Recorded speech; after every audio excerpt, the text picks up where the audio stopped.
Hello mga ka-DIY, welcome back sa YouTube channel natin. Bali, ito nga pala mga ka-DIY yung isi-share ko sa inyo at the same time ito na yung pinangako ko sa inyo na gagawa tayo ng diagram pang tester sa ating mga refrigerator inverter board. So pang inverter board lang talaga ito mga ka-DIY kagaya nito.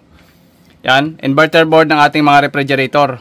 So meron akong Samsung at meron din ako diyang Panasonic inverter din ng mga makina or mga compressor. So ito yung ang gagawin natin circuit mga ka-DIY is pang test dito sa ating mga board or dito sa output ng ating IPM. Kung malaman natin kung buo or sira yung ating board mga ganito.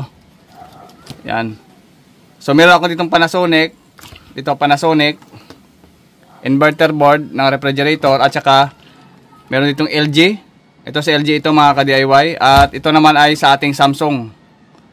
So ito yung gagamitin natin mamaya mga ka-DIY para example natin para dito sa ating binubuo na UVW tester, output ng ating compressor. Ito na yung mga ka-DIY yung magsisilbing compressor natin. At yung magsisilbing board natin o driver yung pinaka board na to ng ating mga inverter. So ito yung pinaka compressor niya. So pagka umilaw ito mga ka-DIY, ibig sabihin ay buo yung ating board. So mababadali tayo sa pag-test. So kapag hindi ito umilaw mga ka-DIY, ibig sabihin lamang may possible na sira yung board. So doon ka na mag-trouble. So alam mo na ngayon kung saan nasira, kung nasa board or sa compressor. Yan. So ito yung mga ka-DIY yung diagram. Inihanda ko na yung mga diagram. Ito ay sinulat ko ng mga diagram para mamaya is kapag ginuhit na natin yan is masundan nyo. Bali tatlong ilaw lang naman yan. Ginamit ko yellow, blue at saka red. So ito sa ilalim mga ka-DIY kung napapansin nyo, ito yung ating resistor. Resistor, yan, bali 10K ang value nito at saka LED lights. Napakasimple lang yung kanyang diagram nito. So simple yung diagram at maliit yung parts at the same time is makakatulong sa pag-troubleshoot ng ating mga inverter board na kagaya nito mamaya na paggaganahin natin. Okay, so ito lang yung mga parts niya. LED lights lang natin at isang 10K na resistor. Ito, 3 watts, bali 3 watts yung ating 10K na resistor. Yan. So ito siya mga ka-DIY, kung napapansin nyo, ito yung ating 10K na resistor. At the same time, ito na rin yung ating diode or LED, light emitting diode or LED. Ito diode din. Ang ganito kasi mga LED is nagre-represent din ito mga ka-DIY sa diode. So diode siya na umiilaw. So light emitting diode or LED. LED lights at saka isang resistor. So yun lang. Tatlong resistor at saka 6 na LED lights. So susulatan na natin yung mga ka-DIY kung saan ang positive at saka negative niya at yung kanyang kulay, okay? Bago natin simulan mga ka-DIY is nais ko nang magpasalamat sa inyo dahil nabili natin ito dahil sa tulong ninyo. Dahil sa hindi pag-skip ng ating mga ads. So maraming salamat at nabili na natin yung ating pang vlog. Ayan. Bali ito mga ka-DIY is titanium gray na 512 gig. So maraming salamat at nakabili din tayo nito. So 3 months ko na siyang ginagamit, pa 3 months na ngayon. So nabili na natin to nung tinest ko muna. So maganda pala mga ka-DIY at sulit yung ating bili. Bali nabili natin sa 115 plus. Ayun ganito. Yan, so, maraming salamat sa inyo. So bagong labas nila. So ito na siya ngayon. Yan. Bali kung napapansin nyo, yan yung ginagamit natin ngayon mga ka-DIY. Bali 3 months ko na itong hinahawakan at walang issue at maganda talaga. So maraming salamat sa inyong panonood at sa mga ads na hindi nyo pag-skip sa atin. So bagong lahat mga ka-DIY, siyempre simulan natin yung paggawa ng ating UVW tester ng ating inverter board ng refrigerator. So ito yung ating U, B at saka W. Kung sa mga basic naman ng mga compressor, ito mga ka-DIY ng C, SR or common, starting at saka running. Pero itong mga ka-DIY is nagre-represent sa ating UVW na sa ating mga inverter na mga refrigerator. So umpisahan na natin. Bali ang value na ito mga ka-DIY is sign ng ating resistor. Ito yon. Ito yung simbolo ng ating resistor. Yan. Resistor na 10K. 10K ang value nito. Yan, 10K din to. 10K din to. Yan, 10K na resistor at saka yung ating light emitting diode or yung ating LED. Ito mga ka-DIY, kung napapansin nyo, yung mahaba na paa, yan yung positive, at yung maikli ang paa, yan ang negative. Tandaan nyo, yung mahaba ang paa ay positive, at yung negative natin ay yung maikli ang paa. So, dito yan mga ka-DIY, kung napapansin nyo, ito yung ating LED. Ito na yung LED natin yan. Ito na siya. Yan. Bali, ang positive niya, yung mahaba ang paa, dito ilalagay yung positive. Positive at saka negative dito na side. Yan. Para sa mga baguhan sa electronics at sa mga basic lang. Kaya nililinaw ko lang mga ka-DIY para masundan nyo at makagawa din kayo ng ganitong klase ng circuit. Yan. Positive, negative. Ang resistor is walang polarity, kahit baliktaran na naman yan, walang problema. So yan. Negative at positive. Negative, positive, negative at positive. Okay? So ngayon is i-connect na natin sila mga ka-DIY. Ito ay i-connect natin yung 10K na resistor dito sa ating diode. Sa unang moves natin ay i-connect na natin to dito. Yan, i-connect natin. Yan, connected. At connected.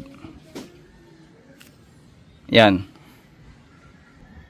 At syempre mga ka-DIY is lalagyan natin siya ng kulay para hindi kayo malito. So dito yan, nakaganito talaga yung symbol natin yan. Nakaganito. Bali yung red, blue at saka yellow. Ito yung magiging red natin.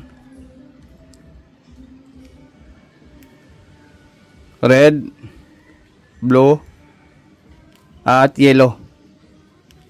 Yan. Dito naman sa kabila mga ka-DIY is, so dito natin ilalagay yung yellow. Kagaya nito, dito natin ilalagay yung yellow na ano. So yellow, blue, at saka red. Yan. Kapag umilaw kasi ito para paikot yung ilaw, kaya iniba natin yung posisyon ng yellow at saka yung red. Pero yung blue is magkasalubong lang naman. So, okay, so connect na natin mga ka-DIY. So ilalagay natin dito sa gitna, maglalagay tayo dito ng connection para dito natin itap. Yan, ibig sabihin is connected sila dito. Yan, lahat ng dito sa hulihan na part na ilaw natin, ayan, balik ko connect natin ito. So simula tayo dito sa itaas muna, dito. Yung positive is i-connect natin dito. Maglalagay na tayo ng jumper, ayan. Dito, connect natin.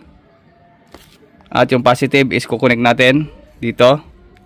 At yung negative naman ng dito na side, yung mga negative na ilaw, i-connect na natin dito, ayan. So, makukuha nyo rin ito mga ka-DIY. So, imposible na hindi nyo ito masundan. Yan. Kung napapansin nyo is connected yung positive dito sa kabila. At yung negative is nakakonect lahat in parallel. Naka-connected sila. Yan. Okay, so screenshot nyo na lang mamaya. Tapos, ito mga ka-DIY, yung dito sa natin, sa negative side natin, is i-connect natin dito sa positive side sa kabila na side. So ganito, i-connect natin dito. Connect. Yan. Connected natin sa kabila. Ito mga ka-DIY is hindi natin i-connect dito, naka-jump tayo. Yan. Ibig sabihin pag nakaganito is naka-jump, hindi siya connected sa linya. Yan, naka-jump siya, naka-jump. Yan, nag-jump tayo. Para maisulat lang natin na diretso yung wiring. Yan, tapos i-connect natin dito sa hulihan. Sa positive side. Yan. Tapos, ito naman mga ka-DIY, yung dito sa bandang ibaba, is i-connect natin dito sa kabila.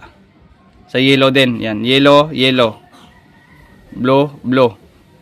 Red, red. Okay, so i-connect natin dito. Dito natin i-connect. Yan. Sa yellow. Yun. Tapos connect natin dito. Yan.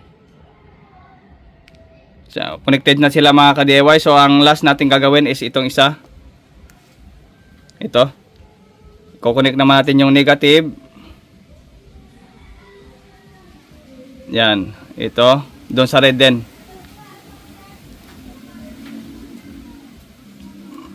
Yan, diretso lang. At i-jump natin dito. Yan. At i-connect natin dito. Yan. Ganun lang yung ano to, diagram niya.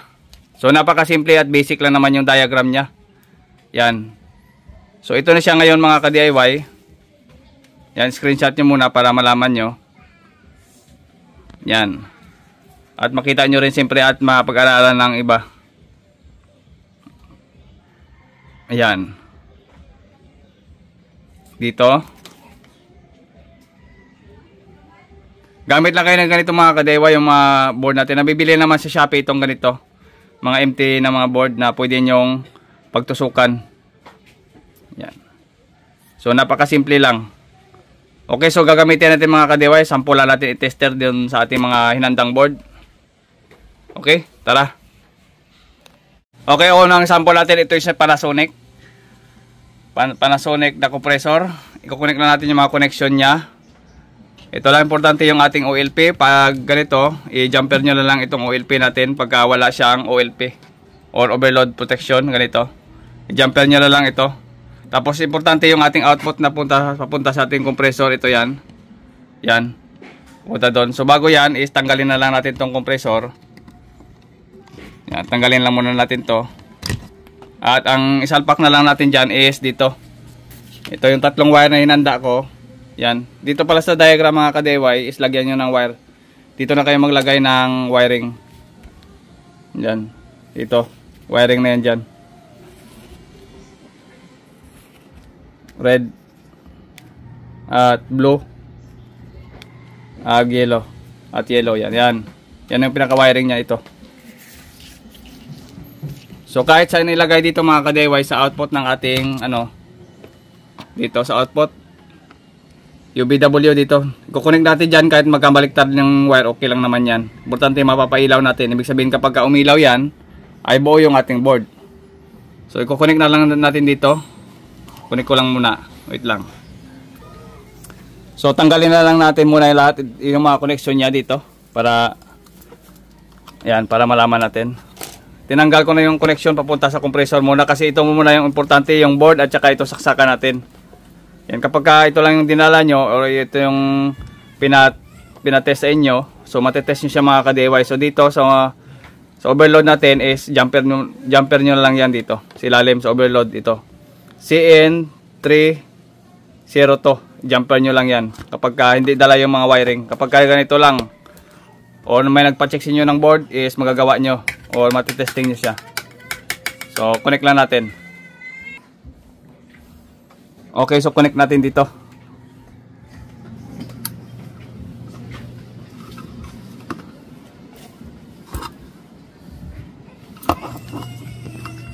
Okay, so inaangin ko lang dito. Lagyan ko lang ng maliit na tingga. Yan. Okay. Yan, nilagyan ko lang ng jumper yan. Kapag wala siyang OLP or overload, jumper nyo lang muna pang testing. Para ma-confirm nyo kung okay yung output ng ating IPM. So kukunik lang natin yung wire dito, yung tatlo.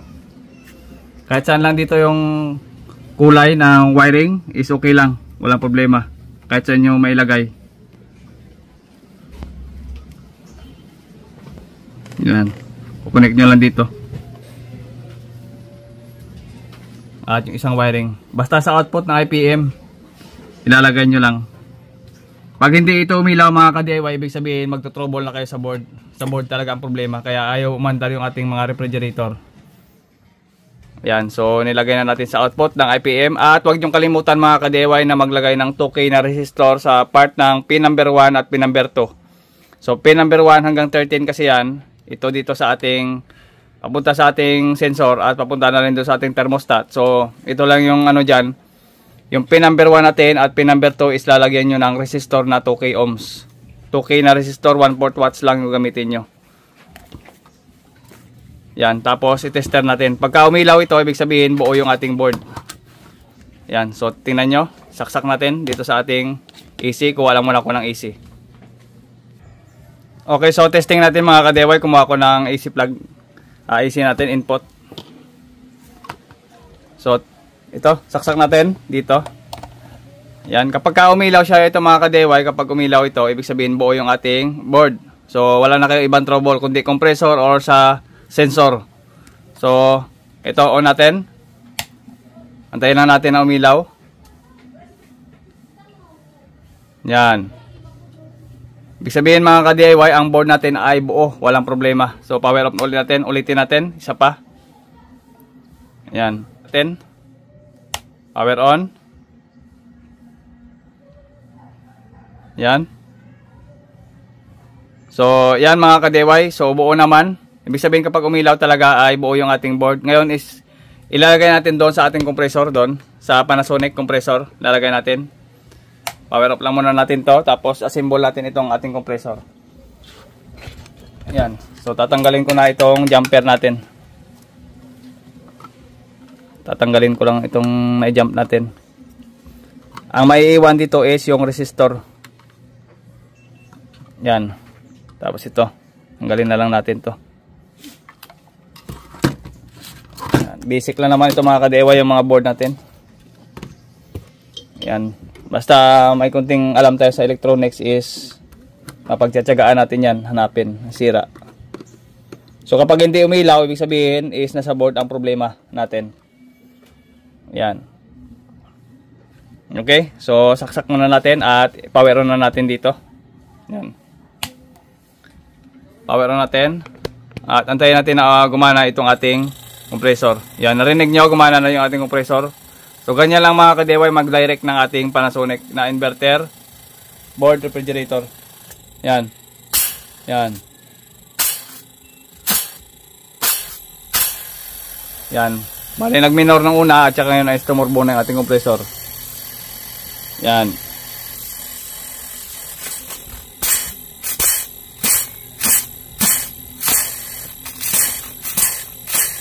Okay, next natin mga ka-DIY is yung ating LG naman. LG naman ang testing natin. Tara.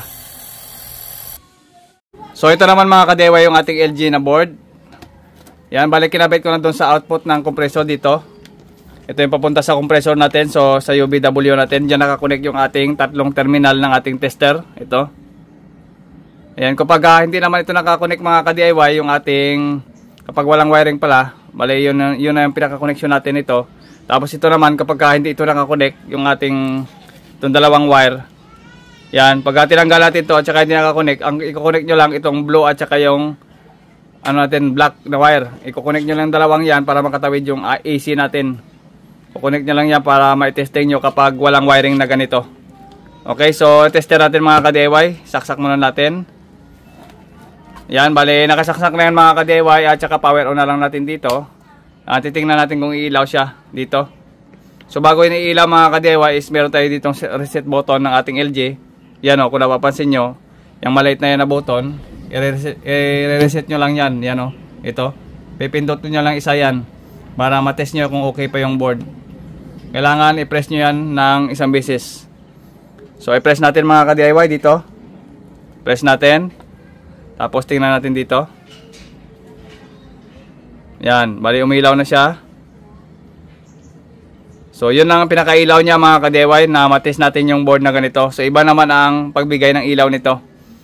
So konting ilaw lang siya, hindi kagaya kanina sa Panasonic board is kompleto yung ilaw na talagang umiikot siya. Ibig sabihin ay okay na rin ito mga ka-DIY, okay pa yung board nito. So yung ating LG is ititesting natin sa LG na compressor. So wala tayong LG na compressor. So ito na lang si Panasonic yung itesting natin. So bagong lahat mga ka-DIY, syempre power off muna natin yan at saka tanggalin natin yung ating ikinabit na tester sa board. Yan.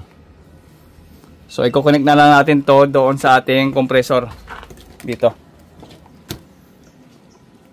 Ayan. Bali, connect natin to dito. Ayan. Pagkatapos is i-power on na lang natin. Power on. Then press natin yung button ng LG. Yan, antayin lang natin na umandar yung ating Panasonic. So, pwede rin yan mga ka-DIY, walang problema dyan. Antayin lang natin na gumana yung ating compressor. Ayan, kung napapansin nyo mga ka-DIY, nagpa-flashing siya. Ang gagawin natin is, kulang kasi siya ng supply. Lalagyan natin ng supply ito mga ka-DIY. Gagamit natin yung pinaka-original wire niya. Or mag-jumper na lang tayo. Tara. So ito yung nawalang wiring sa kanya, is ikakabit natin dito. Yan, kabit lang natin dito at saka dito sa AC niya. Yan, yan ang wala kasi ayaw mag-feedback yung ating optocoupler. Okay, so power on ulit natin. Yan. Then, press ulit natin to. Yan.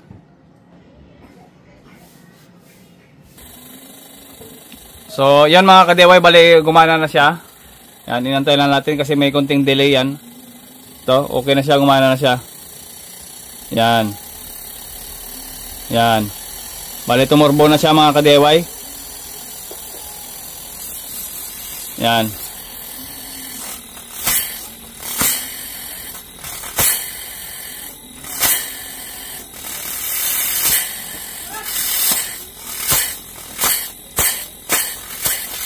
Yan, next naman natin mga ka-DIY is yung ating Samsung. Pagka ginamit natin yung board na Panasonic, na Samsung dito sa ating Panasonic, mababaga na siya pero mahina. Kaya yung sample na natin na compressor is yung mismong Samsung na lang. Ayan, yung Samsung na lang yung gagamitin natin. So, pull out na lang natin to kasi kapag ka Samsung ginamit natin na ito IPM, ito yung gagamitin natin, tapos ito yung gagamitin natin compressor, mahina. Mahina siya mga ka-DIY. Dapat sa Samsung din siya i-testing doon. Pwede din kasi mahina lang. So off na lang natin to at i-set up naman natin yon para sa ating Samsung naman. Ito naman yung i-set up natin. Tara. Okay, pagdating naman dito sa Samsung mga ka-DIY is dito sa output naman tayo ng UVW para malaman natin kung buo pa yung ating IPM. At itong circuit mga ka-DIY, pati itong kanyang oscillator. Ito. So madali lang naman i-trouble yung mga ganito mga ka-DIY. Ito lang yung medyo mahirap i-trouble. Yan, kailangan isa-isahin talaga kapag mag-problema ito. Okay, so dito natin nilagay sa UVW sa output ng ating IPM. So dito sa tatlong terminal na to, dito yung ilalagay yung wiring niya. Ikakabit nyo lang dyan at hinang nyo na. So hinahinang ko na mga ka-DIY. Ang last na lang is yung ating input ng ating AC. Kapag ka Samsung ganito, is kailangan nyo ng ganitong klase ng module para mapagana yung ganitong klase ng IPM. So gagawin natin is lalagyan na natin yan ng AC input dito. At ilalagay natin dito sa ating dito sa AC natin. Yan. So kailangan nyo ito mga ka-DIY. Ito yung next na ibibigay nating diagram sa inyo. Yung diagram nito, bali portable kasi ito mga ka-DIY. Bali kinalas ko lang doon kanina sa plastic kanina, doon nakalagay yan. So dito natin ilalagay. Yan. Para mabuo yung frequency niya. Ayan. Tapos power on na lang natin. Tapos gagamit ako ng knob para makontrol ko yung niya. Yan. Makontrol natin kung saan siya gagana. Okay, sa power on na lang natin. Yan, so nag-blink na yung natin board. Ibig sabihin is handa na yan mag-on. Tapos ito naman mga ka-DIY is power on na lang natin to. Yan, power on natin. So nag-aantay na siya mga ka-DIY na mag-start. Yan, kung napapansin nyo is nag-blink na siya, mag-aantay na yan na mag-start. So kailangan itong device mga ka-DIY para malaman natin kung output ng IPM may buo pa dito sa ilaw. Abangan natin. So unti-unti kong pihitin to at titingnan nyo na lang yung ilaw kung saan siya tutugma. So pipihitin natin konti lang. Yan, pihit tayo. Yan, yung umilaw na. So yun lang ang ilaw niya mga ka-DIY. So kapag umilaw na yan, is bunutin ulit natin. Yun, ganun lang yung ilaw niya. So pinihit ko pa ng konti. Ibig sabihin yun ang pinaka tamang timpla dito. So power off muna natin. Yan. Tapos power off ko na itong aking portable na pang tester dito sa ating IPM. So okay, so power on natin dito. Napahingaan na natin konti lang. Tapos power on natin na itong device natin. Yan. Yan. So ibig sabihin mga ka-DIY, yun lang talagang pinakailaw ng Samsung na ganito. Konting ilaw lang at mamamatay kagad. Ibig sabihin buo yung ating IPM. At ngayon naman is i-connect natin ito sa compressor doon. Tatanggalin na lang natin to. Tatanggalin na lang natin to. Isa power off muna natin. Power off natin. Then tatanggalin muna natin yung pinaka connection ng ating tester. So ganun lang mga ka-DIY. Napakasimple lang. At malaking tulong ito sa mga mahilig mag-DIY. at mahilig mag-explore ng mga repair. So yan, tanggalin na lang natin to, tapos isalpak natin doon sa pinaka-compressor niya. Yan, so yan, power off muna natin to. Yan, tapos salpak natin yung wiring.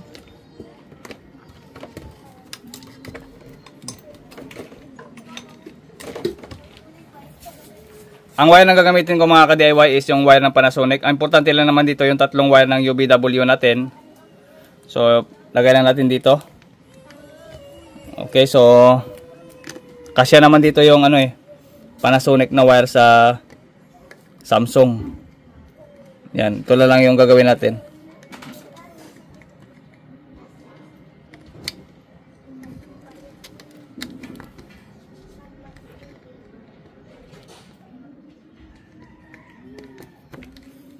Yan, yung tatlong wire lang naman ang kailangan natin dito.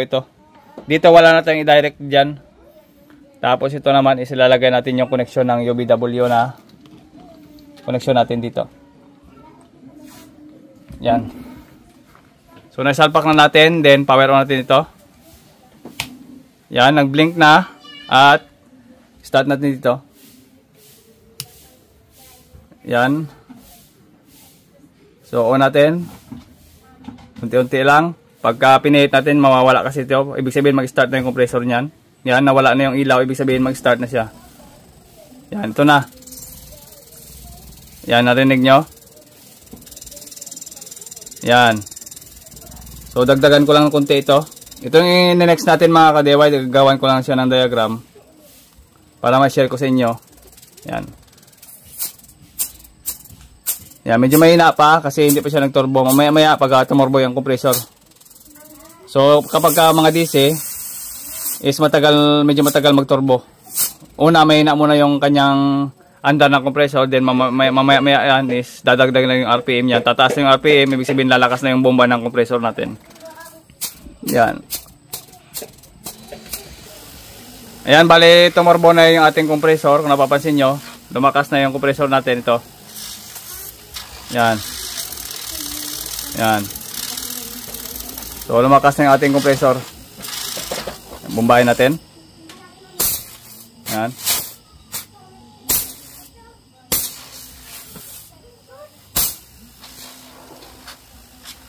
So, kailangan talaga ng ganito, yung ating pang frequency. Ito. So, ibibigay ko sa inyo yung diagram nito kapag next upload natin. At saka kukunan natin ng frequency kung ilang kilohertz siya. Malalaman natin yan kapag sinalpakan natin ng oscilloscope dito. Salpakan natin ng oscilloscope yan sa sunod. Bibigyan ko kayo ng diagram na ganito. Ito is less hassle na lang. Hindi wala na kayong saksak-saksak kasi portable type yung ganito. Yan, power up na lang natin. Bali, portable type yung ganito. Pwede naman power supply, pwede naman is naka-portable na ganito. 12 volts lang yung battery natin. Okay, so napakasimple lang ating diagram. Ito lang yung ganito lang siya pero malaki siyang tulong. Malaking tulong yung ganito at mapapakinabangan natin kapag sa troubleshooting natin sa mga board. Malalaman natin kung anong sira, kung nasa board ba o nasa compressor. So napakasimple na yung diagram kanina. Ito lang yon. Yan. Screenshot nyo na lang. So hanggang dito lang ating video mga ka-DIY at maraming salamat sa inyong panonood. So kitang-kita ulit tayo sa mga next tutorial natin na kagaya nito. So ang pakikinig at panonood natin pag pinagsama nyo yan is makakuha kayo ng mga idea sa ating mga ibang technician. Pakidanaw na lang yung ating mga ibang technician na nagtuturo din. At hanggang dito lang ating video. So maraming salamat sa inyong panonood. This is JM Tutorial. Bye-bye.